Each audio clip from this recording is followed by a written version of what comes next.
আজকের তারুণ্য উৎসব 2025 উপলক্ষে মহিলা অধিদপ্তর কর্তৃক আয়োজিত আমাদের স্বেচ্ছাসেবী মহিলা সংগঠনের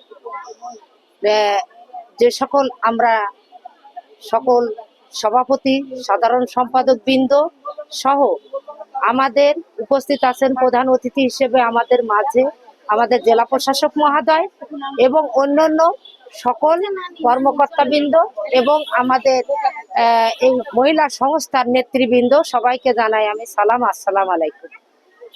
আসলে আজকে আমরা তারুণ্যর উৎসব 2025 উপলক্ষে এই পৌষ মাসে আমাদের মহিলা সংস্থার সকল মহিলা সংস্থার যারা সভাপতি, সাধারণ সম্পাদক আছেন বা মহিলা সংস্থার নারীবৃন্দ, তাদের নারীদের যে কাজের মূল্যায়ন সেটা হয়তো বা অর্থ দিয়ে সম্ভব না।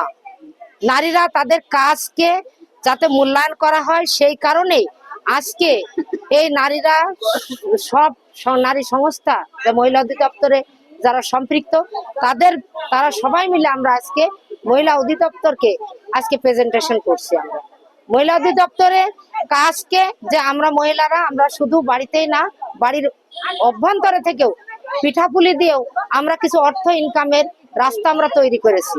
আমরা কাজ করি নারীদেরকে নিয়ে, যে নারীরা যাতে দুটো পয়সা ইনকাম করতে পারে, তারা বাড়িতে যাতে বাড়ি থেকে বাড়ির সেলাই বা অন্যান্য যে সকল কাজে নারীরা হয়তো বা কাজ করে কিন্তু মূল্যায়নটা ওইভাবে পায় না, তারা তাদের কাজকে যাতে মূল্যায়ন করা হয় সেই উপলক্ষে আজকে মহিলা অধিদপ্তর এই তারুণ্য উৎসবে আমাদেরকে এইরকম একটা পরিচিতি হওয়ার সুযোগ দিয়েছে। মহিলা অধিদপ্তরকে ধন্যবাদ জানাই।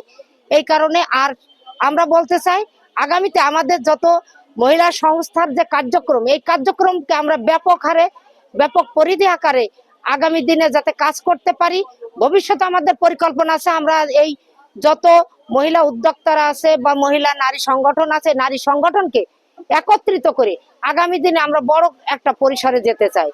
শুধু ঝিনাইদহের ভিতরে আমরা সীমাবদ্ধ থাকতে চাই না, আমরা চাই ঝিনাইদহ জেলার যে সকল সংগঠন, এই সকল সংগঠনগুলো আমরা একত্রিত হয়ে আগামী দিনে সুন্দর একটা ভালো একটা পরিবেশ সে যাতে নারীরা কাজ করতে পারে সে আশাবাদ ব্যক্ত করে সকলকে সুস্বাস্থ্য দীর্ঘায়ু কামনা করেই আমি আমার এই তারুণ্যর উৎসবকে আবার তারুণ্য উৎসবের সবাইকে ধন্যবাদ জানিয়ে আমার কথা শেষ করছি। আল্লাহ হাফেজ।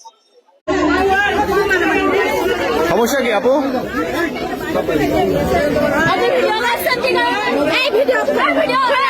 থামেন।